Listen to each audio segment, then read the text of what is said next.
Eu convido a que você abra a sua Bíblia no primeiro livro da Torá, o primeiro livro da Tanar, o primeiro livro do Pentateuco, o primeiro livro da Bíblia, livro das Gênesis da humanidade, capítulo de número 1.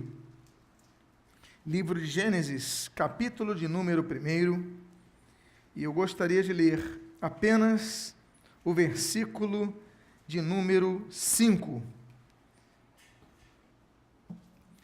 Registra assim a palavra de Deus. Chamou Deus à luz dia, e às trevas noite. Houve tarde e manhã o primeiro dia. Oremos. Deus, havemos então de pregar a Tua palavra e pedimos, fala conosco nesta noite. E o que nós pedimos, nós Te agradecemos em nome de Jesus. Amém e amém. Eu releio a primeira parte do versículo 5. Chamou Deus à luz dia. Eu quero falar nesta noite sobre 10 dias. 10 tipos de dias que nos sobrevêm. A percepção de dias é muito relativa. Nós, nas quintas teológicas, quando abordamos a questão de Deus, da eternidade de Deus, nós lidamos com a problemática do dia. Porque para nós o dia tem 24 horas. Por quê? Porque estamos na Terra. E o dia de 24 horas e um ano de 365 dias é uma percepção que nós temos por estarmos na Terra. Se estivéssemos em Marte, a nossa percepção de dia seria outra, a nossa percepção de ano seria outra. Se estivéssemos em Júpiter, seria outro. Para Deus, então, não há essa percepção temporal. Deus não é limitado ao tempo e ao espaço, por isso Deus é eterno. Deus vê o futuro como vê o passado, como vê o presente. Deus não está limitado, mas nós estamos. A Bíblia, entretanto, ela fala de tipos de dia, e ela muitas vezes expressa essa palavra dia para definir uma era, um período de tempo. Então, por exemplo, a Bíblia diz sobre o dia da colheita. Ora, não existe um dia apenas de 24 horas para se fazer a colheita. Existe um período em que as pessoas plantavam, de longos dias, e um período que abrangia vários dias para se fazer a colheita, mas ainda assim a Bíblia destaca o dia da colheita, assim como o dia do semear, da semeadura. Existem dias que se caracterizam por períodos de tempo que nós vivemos, não limitados exatamente a 24 horas. E é sobre esses tipos de dia que eu quero abordar nesta noite, com a graça de nosso Senhor. E o primeiro tipo de dia, eu falo dos dias difíceis que nós vivemos, que todos nós vivemos.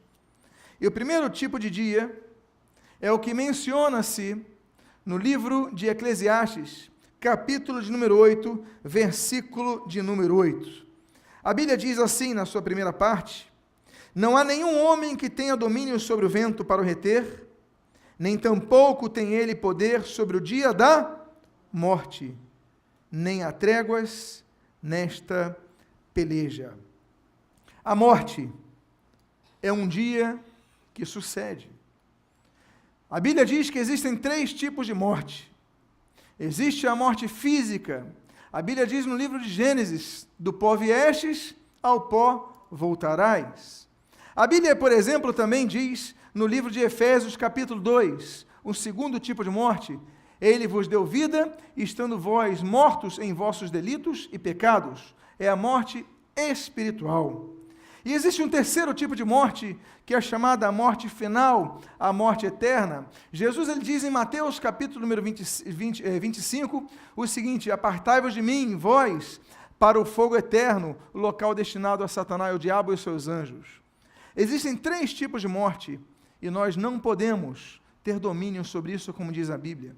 Salvo exceções, como a de por exemplo, Elias e a de Enoque. Todos conheceram a morte, todos vão lidar um dia com isso, e nós não temos domínio contra este dia. Não sabemos o dia, não sabemos a hora. Então, a reflexão da morte nos deve fazer pensar a respeito do que vamos fazer em vida. Não sabemos o dia que chegará ao dia de nossa morte. O segundo tipo de dia é o que Jeremias, no capítulo 16, versículo 19, diz. Ele diz assim, o autor sagrado: ó Senhor, força minha e fortaleza minha, e refúgio meu no dia da angústia. O profeta Jeremias é um homem, Deus exalta, diz a sua tradução. Jeremias é filho, como diz a Bíblia em Jeremias capítulo 1, versículo 1, filho de um sacerdote, o sacerdote Ilquias. Ele é um homem instruído na palavra, é homem que nós lemos que tem um chamado de Deus desde o ventre materno, como diz o capítulo 1, versículo 4 ao 9, nós vemos que ele foi chamado desde o ventre de sua mãe para um ministério, para pregar às nações, para proclamar a salvação, para proclamar a mensagem. Isaías é um homem que já cresce num contexto muito interessante. Ele é natural de uma tribo benjamita, chamada Anatote, aliás, uma das 4 cidades levíticas de Benjamim, Anatote. É um homem que cresce conhecendo a palavra, é um homem sensível, e ele sabe, Deus fala muito bem, muito claramente sobre o julgamento a Judá. Deus diz que vai trazer juízo a Judá. Deus diz que vai aplicar juízo à terra de Judá. E ele ama o seu povo. Ele sofre pelo seu povo. Ele vive um conflito. Jeremias, que vai escrever o livro de Jeremias e o livro de Lamentações de Jeremias, é um homem que sente e viver entre o conflito de ser leal a Deus e ter que pregar uma palavra dura ao seu povo, a tal ponto que Jeremias, no capítulo número 9, nós lemos que ele chora, é chamado por muitos o profeta chorão, o profeta que chora porque ele se lamenta por saber sobre o juízo que virá sobre o povo. Aquele povo não queria saber de Deus, eles só queriam saber de religião, eles tinham religiosidade, eles levavam as ofertas no altar, eles iam nos cultos, mas eles não tinham uma vida santa, uma vida consagrada, uma vida com Deus, e Jeremias chorava por causa disso, porque ele sabia que o juízo de Deus viria sobre esse povo. Jeremias é um homem totalmente reservado para o Senhor, tanto é que em Jeremias capítulo de número 16, nós lemos que Deus proíbe a ele se casar e ter filhos. É um homem totalmente separado para a mensagem profética, para a mensagem de alerta ao povo de Judá. Mas Jeremias, então, numa das mensagens, ele diz assim: ó Senhor, força minha, fortaleza minha e refúgio meu no dia da angústia. Por quê? Porque o dia da angústia Jeremias estava passando. Ele se angustiava porque ele pregava e ninguém ouvia. Ele anunciava o juízo de Deus e ninguém queria saber. Muitas vezes acontece isso com muitos pregadores, com as pessoas que evangelizam, as pessoas que estão levando a palavra de salvação. Você fala para a pessoa: olha, desperta tu que dormes, e a pessoa não quer despertar. A pessoa quer viver naquela vida, a pessoa quer ver aquela rotina, e nós vamos ficando angustiados. Nós ficamos angustiados porque as pessoas parece que não querem ouvir a palavra, não querem se acertar com a palavra. O mundo está aí, o caminho é largo, está aí. O Senhor Jesus, ele fala sobre 2 caminhos. O largo é o mundo dos prazeres, o mundo que traz satisfação em várias áreas, mas o estreito que leva à vida eterna. É o mundo de negação, é o mundo de nós dizermos não à vontade da carne, não a essas coisas que o mundo nos oferece. É um caminho, aliás, estreito que nos orienta a nós dizermos não para a vontade da carne, não para as inclinações de nossa carne. Temos que aprender a mortificar a nossa carne, temos que aprender a mortificar nossos desejos. Amados irmãos, temos que aprender a andar pela senda estreita.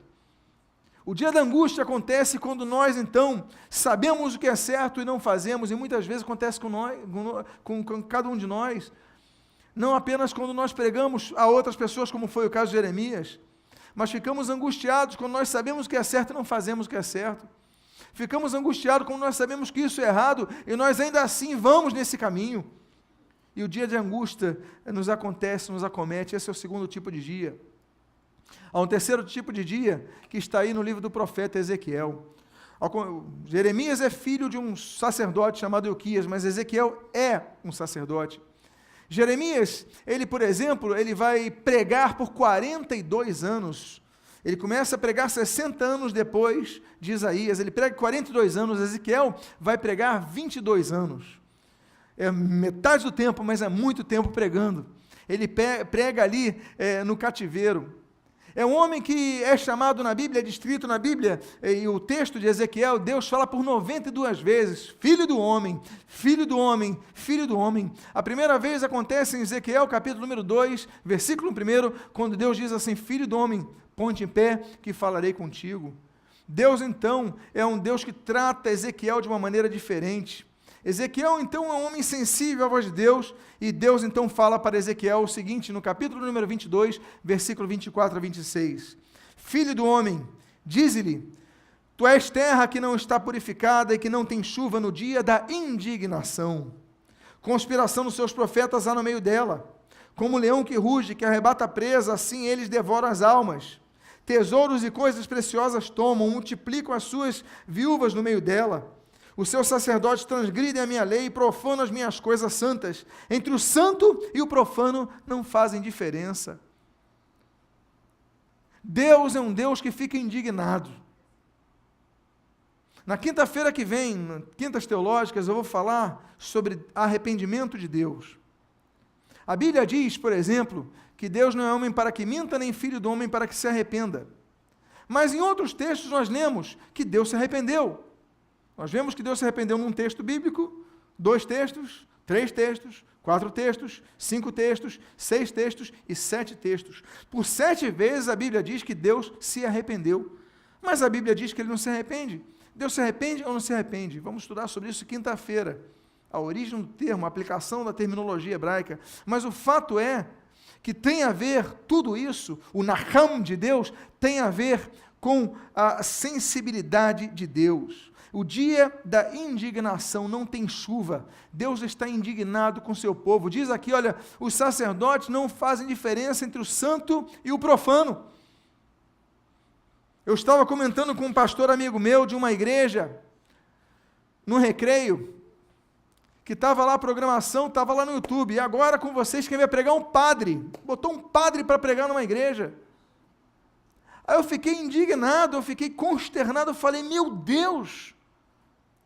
Aí eu vou ver, tem um anúncio de outra igreja agora na Barra, que está chamando um padre para pregar, profanando a casa do Senhor, com filho da idolatria, com propagador da idolatria, dando um púlpito onde a Bíblia está, para se falar sobre coisas que a Bíblia condena veementemente, misturam o santo e o profano.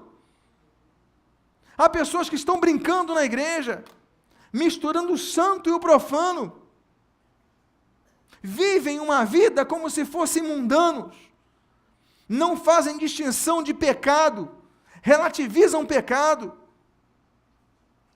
dormem com uns, dormem com outras, não tem nenhuma preocupação, estão na casa do Senhor, e chegam, levantam os braços e adoram o Senhor. E Deus diz assim, olha, eu estou indignado, diz o texto, transgridem a minha lei e profanam as minhas coisas santas, entre o santo e o profano não fazem diferença. Aí você ouve uma nota no carnaval, destaque no site, mulher que é passista, sei lá o que, tal, totalmente nua, é evangélica. Aí fala, não, o meu pastor me autorizou. Aí você vê outra, eu sou evangélica. Hoje qualquer um diz que é evangélico, mas não tem vida com Deus. Não fazem distinção entre o santo e o profano, misturam as coisas, porque para eles importa a religião. Deus não se importa com religião, Deus se importa com vida reta. Deus se importa com aquele que é santo, santifique-se mais. Aquele que é sujo, vá se sujar mais. Mas aquele que é santo, santifique-se mais. Deus quer um povo que diga não ao pecado, que tenha uma vida reta. Por isso que nós devemos entender que a Bíblia descreve um dia como o dia da indignação. Deus fica indignado quando nós misturamos as coisas. Então nós falamos do primeiro dia, me lembre, o dia da morte. Nós falamos do segundo dia, o dia da angústia. Nós falamos do terceiro dia, o dia da indignação. Nós temos o quarto dia.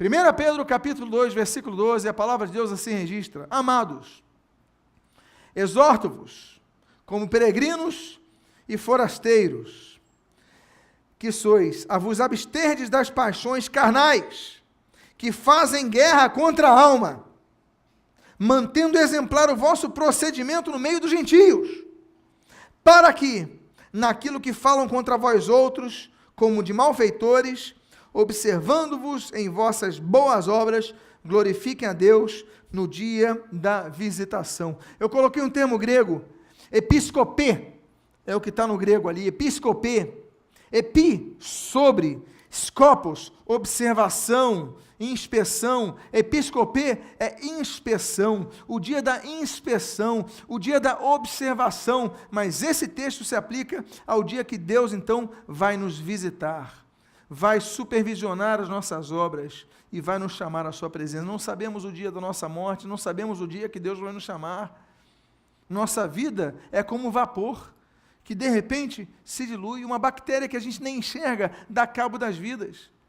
Um acidente de trânsito acaba com uma vida, tantas coisas tão rápidas que nem percebe a vida passou.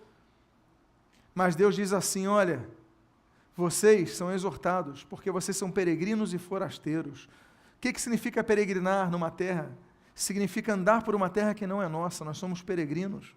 O que é ser forasteiro? É vir de fora, não somos dessa terra, não somos desse mundo, mas o problema é que nós temos agido como as pessoas desse mundo. As nossas conversas são repletas de malícia, como é desse mundo. As nossas ações são repletas de ações erradas, como o mundo faz. O único placebo que nós tomamos é uma injeção hipócrita de pensarmos que por irmos ao culto, por irmos à igreja, por cantarmos louvores, somos salvos, estamos salvos. Mas não vivemos uma vida de santificação. Deus fala assim, olha, o dia da visitação vai acontecer, Ele vai nos visitar.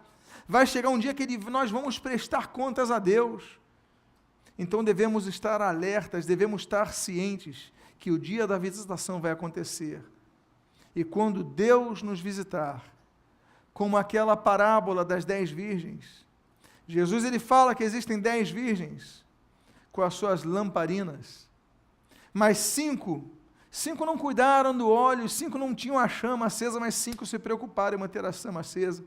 E veio o noivo e levou só as 5 preparadas.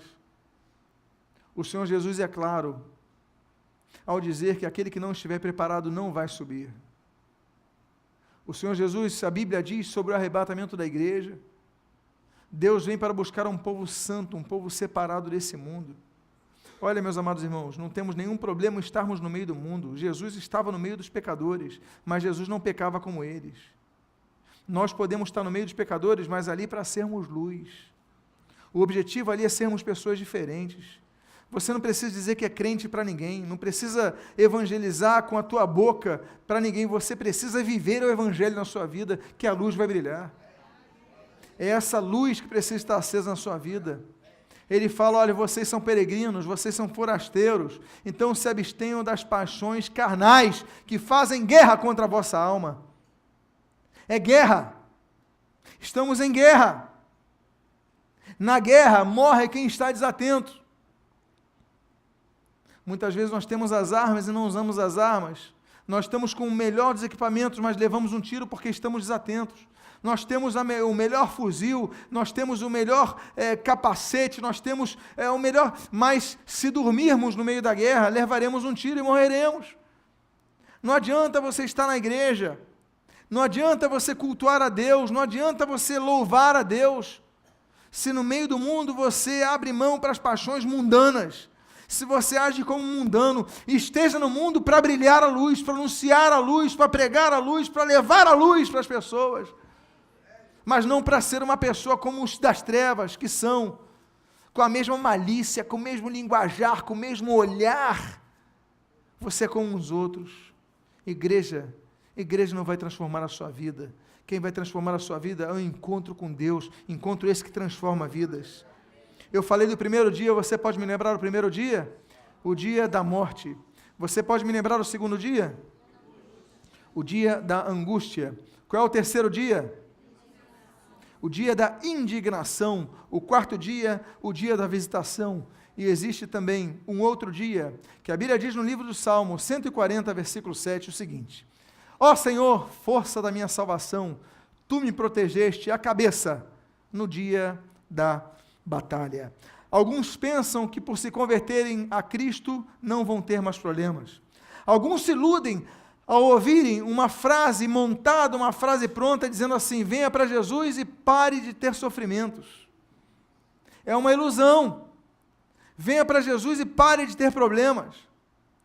Aí você tem uma conta da Light atrasada, com aviso de corte na tua casa, você vai para o culto, entrega a tua vida a Jesus, tu chega em casa e aquela conta está dizendo o seguinte: você não tem mais débito algum. Acontece isso? Não. O problema continua ali. Os problemas continuam no lugar, mas eu digo uma coisa a mais: você vem para Jesus e os problemas aumentam. Porque o diabo se levanta para fazer com que você desanime. Ele ataca, ele persegue, você passa a ser criticado pelos teus amigos, percebido, zombado, você vira motivo de piada dos outros. Os incrédulos, os descrentes não fazem piada dos crentes? Não chamam a gente de tudo que é adjetivo negativo? De bobos, de tolos. Nós, da noite para o dia, perdemos o nosso raciocínio para eles, porque decidimos seguir a Cristo, porque temos um referencial, temos um propósito, temos uma meta, temos uma vida. As batalhas então acontecem. Jesus, ele disse: no mundo tereis aflições, mas tem de bom ânimo, eu venci o mundo. Jesus não disse: no mundo deixareis de ter aflições, ele disse: tereis aflições. Nós temos que lidar com batalhas. A Bíblia diz: tu me protegeste a cabeça no dia da batalha. A Bíblia não diz: tu evitastes o dia da batalha. A batalha vem, o que Deus faz é nos proteger, é nos dar força. Tanto é que ele começa, essa canção, esse é um hino, ele começa: Senhor, força da minha salvação, porque o Senhor é a nossa força. Eu quero dizer para vocês, meus amados irmãos, que todos temos batalhas, e quando nos convertemos nós temos batalhas adicionais, além do mundo que nos persegue, nós temos a batalha em nossa própria natureza.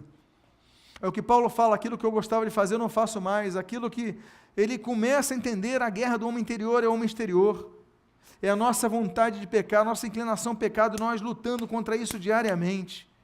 Então, o Senhor nos protege no dia da batalha, mas o dia da batalha acontece. Você tem enfrentado o dia da batalha, porque você chega assim: Senhor, eu tenho te servido, mas está difícil a minha luta.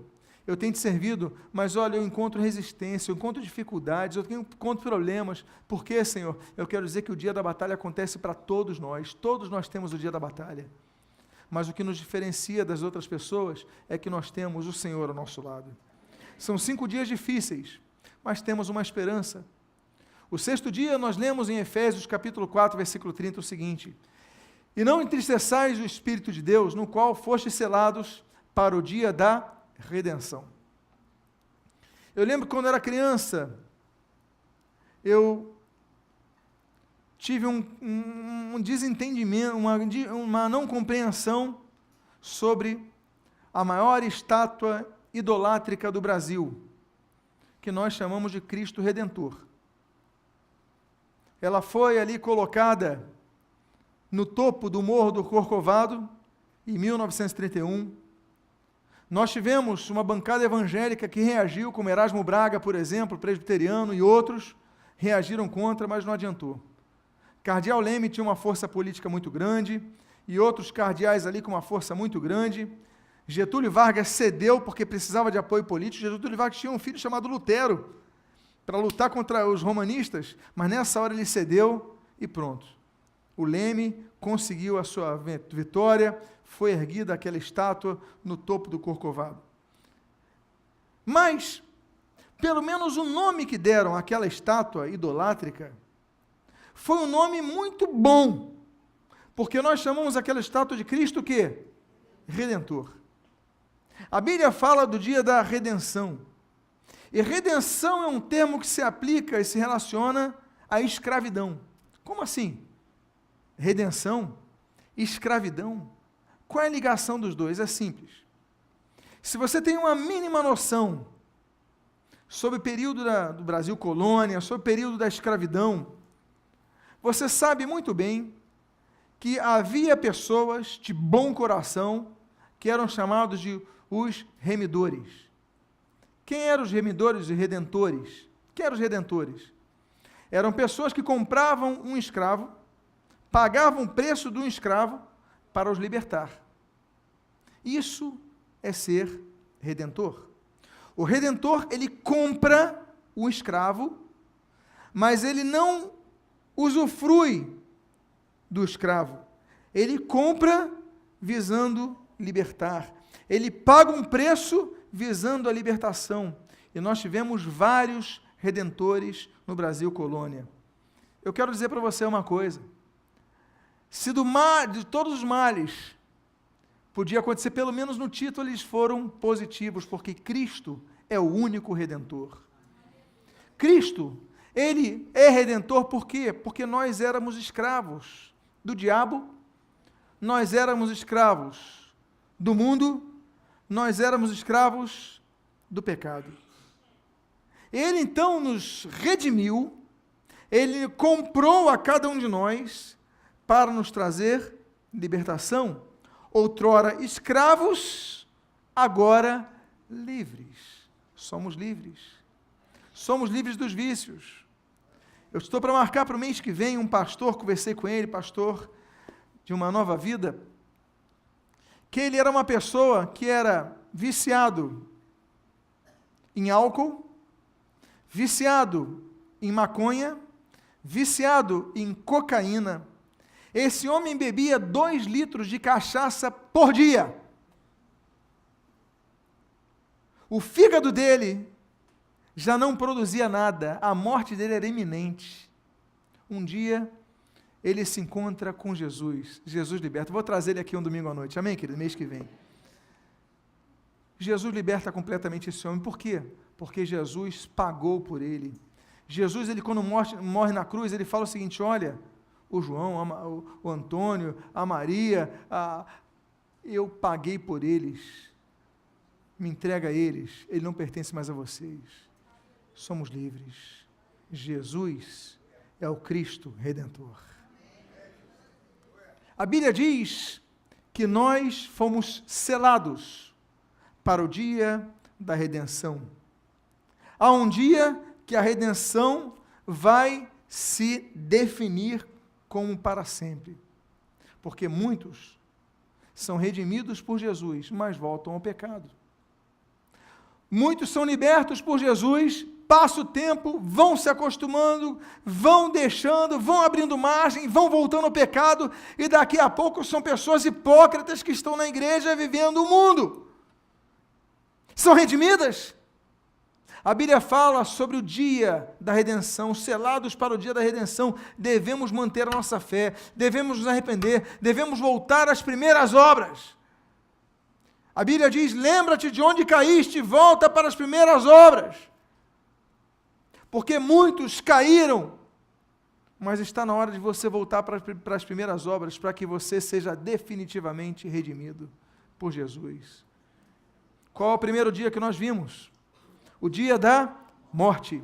Qual o segundo dia que nós vimos? O dia da angústia. Qual o terceiro dia que nós vimos? O dia da indignação. Qual foi o quarto dia que nós vimos? O dia da visitação. Qual o dia da batalha, o quinto dia. E agora nós temos o dia da redenção. Agora temos outros dias. Outros 4 dias importantes, que mostram dificuldades, mas também mostram como nós devemos agir diante desse dia. São 4 dias, 2 com dificuldades e 2 para a glória. 2 com dificuldade que nos mostram como nós devemos agir. Efésios capítulo número 6, no versículo número 13, a Bíblia assim diz: portanto, tomai toda a armadura de Deus para que possais resistir no dia mau. E depois de teres vencido tudo, permanecer inabaláveis. A Bíblia fala do dia mau. Deus não nos tira do dia mau. Deus não nos livra do dia mau. Todos nós temos um dia mau. Aquele dia que parece que nada dá certo. Aquele dia que você acorda, leva um tombo da cama, vai usar a pasta de dente, acabou a pasta. Quando vai ver o horário, você se atrasou para o trabalho, chega, fica desempregado, volta, bate o carro e ainda sente dor de dente. Quando chega, está o vizinho de cima, caindo gota na tua sala, e o síndico reclamando que você ronca alto. Tudo dando errado nesse dia. Será que o cristão é isento disso? Nós temos dias maus. Nós temos dias de chorar. A Bíblia diz que é dia de rir, mas é dia de chorar. O Senhor Jesus chorou. Discípulos choraram. Nós choramos. Uma coisa é em tudo darmos graças, outra coisa é deixarmos de sermos falsos e não chorarmos diante de Deus. Deus, por que essas coisas me acontecem? Deus, se puder, a gente quase repete: Jesus, afasta de mim esse cálice. Deus, eu não estou aguentando, está difícil para mim. Eu volto a dizer uma das coisas que eu não entendi em Davi, porque ele era um homem segundo o coração de Deus. Eu volto a dizer isso porque isso me marcou, eu não entendia. O homem foi um péssimo pai, o homem foi um adúltero, o homem foi um assassino, ele planejou matar o marido da mulher que engravidou para ficar com ela. É um mau caráter, Davi. Mas Deus chama um homem segundo o coração de Deus, é porque, aí tu vai ler um salmo, aí ele fala assim: Senhor, que meus inimigos mendigam, poucos filhos deles mendiguem. O que tem os filhos inimigos de Davi? Falei, que crueldade nesse salmo. São salmos precatórios, mas depois Davi fala: Senhor, me perdoa.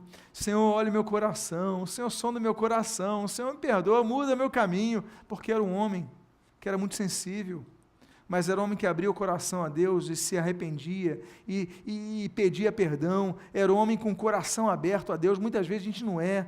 A gente não reconhece nossos erros, como Davi reconhecia. Meus amados irmãos, o dia mau acontece para todos. Mas esse versículo, ele não apenas nos aponta o dia mau. Esse versículo nos aponta a solução para resistirmos ao dia mau. A Bíblia diz: portanto, tomai toda a armadura de Deus. A Bíblia não diz: portanto, tomai a armadura de Deus. A Bíblia diz: tomai toda a armadura de Deus.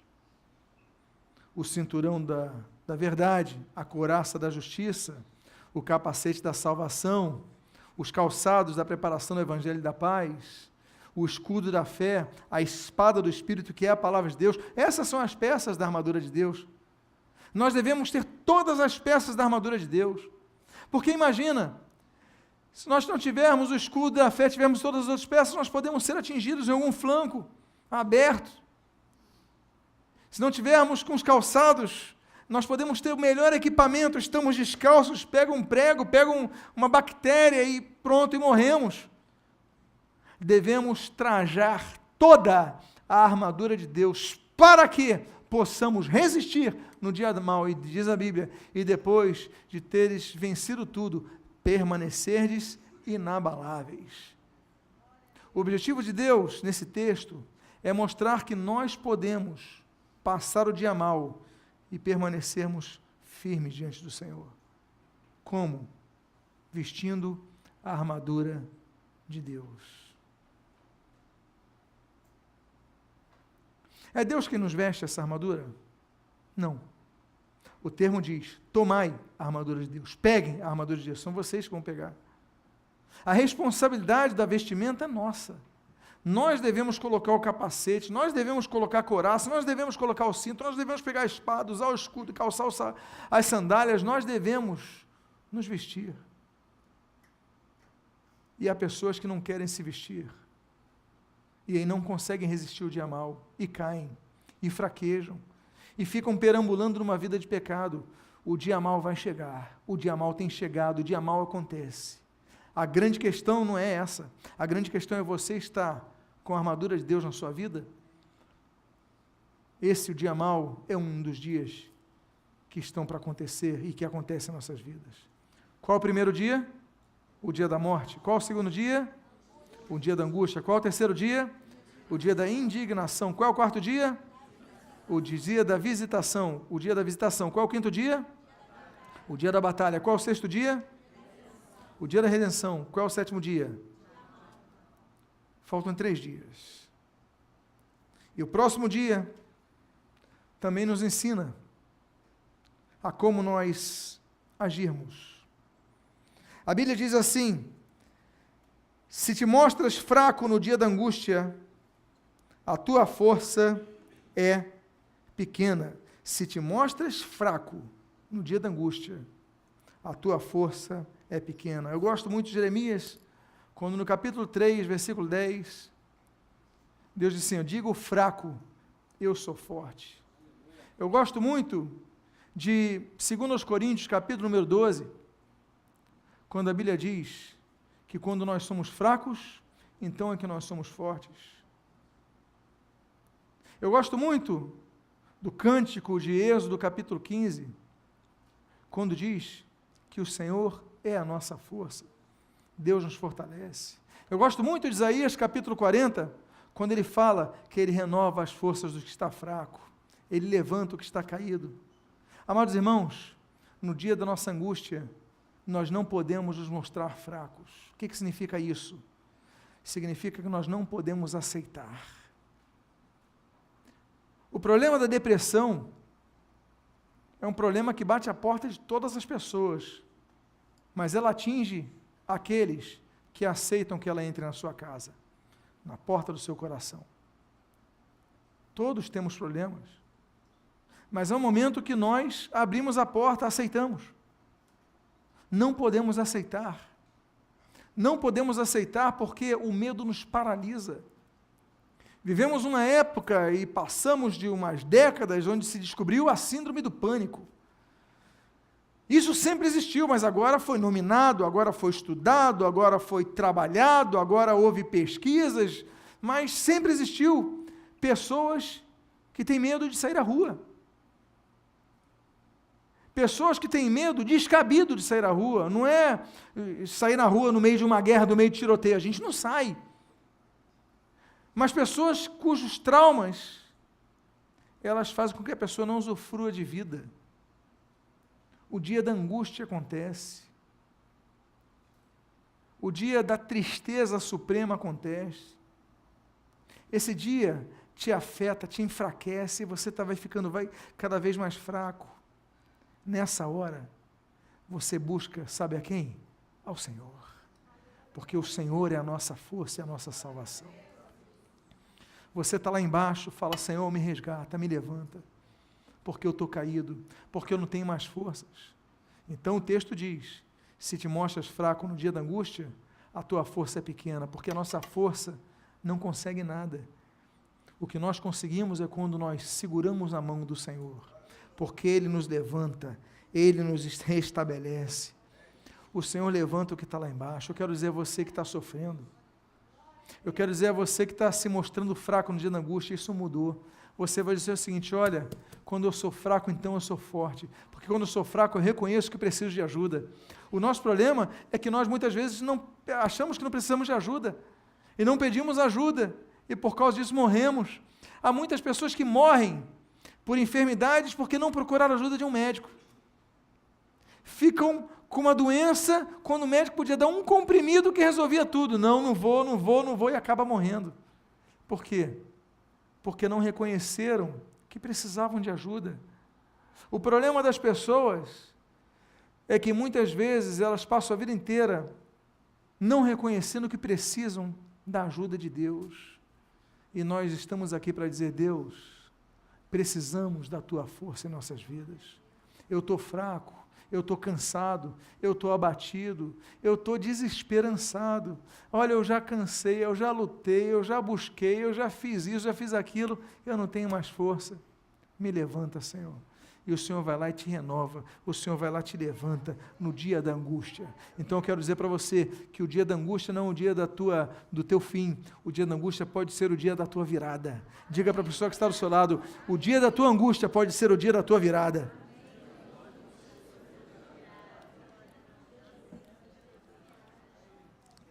Há um penúltimo dia, o qual nós lemos no livro do filho de Amós, o livro do autor daquele que é considerado o Evangelho do Antigo Testamento, o livro do profeta Isaías, capítulo número 49, na primeira parte do versículo número 8, a Bíblia diz o seguinte: diz ainda o Senhor: no tempo aceitável eu te ouvi e te socorri. olha que bênção, no dia da salvação. Guardar-te-ei, te farei mediador da aliança do povo para restaurares a terra e lhe repartires as herdades assoladas. O final do versículo mostra o sentido do início do versículo. Porque o início do versículo mostra que nós estamos no dia da batalha, estamos no dia da angústia, estamos num dia de sofrimento, estamos num dia de tristeza, estamos num dia de dor, mas Deus vem e nos socorre, e por causa disso, o que era dia da angústia vira o dia da salvação. Deus nos salva, Deus intervém, Deus nos abençoa. Mas olha o que acontece. Quando Deus nos salva, Ele nos salva para nos fazer bênção, nos tornar pessoas que abençoem outras vidas. Olha, para restaurares a terra e lhe repartires as herdades assoladas. Deus então me salvou para eu repartir as heranças, para eu cuidar da terra, para eu abençoar outras vidas. Deus te salvou para levar essa mensagem de salvação a outras pessoas. Esse é o dia da salvação. Eu sou salvo para salvar a outros. Não é eu sou salvo porque eu sou o melhor, eu sou salvo porque eu sou bonitão, eu sou salvo porque eu mereço. Não, eu sou salvo porque Deus quer fazer de mim um instrumento de salvação para outras vidas. Deus quer te tirar do dia da angústia, te livrar e tornar esse dia o dia da tua salvação, mas é para te fazer um canal de bênção para outras vidas. Eu encerro com o último dos 10 dias mencionados nesta noite. Eu queria pedir pela última vez que você me ajude a relembrar os 9 dias anteriores. Você pode fazer esse favor? Qual é o primeiro dia? Qual é o segundo dia? Qual é o terceiro dia? O quarto dia? Visitação, quinto dia? Batalha, o sexto dia? O dia da redenção, o sétimo dia? O dia do mal, o dia mal. O próximo dia? O próximo dia? E agora o último dia. Está preparado para usufruir esse último dia?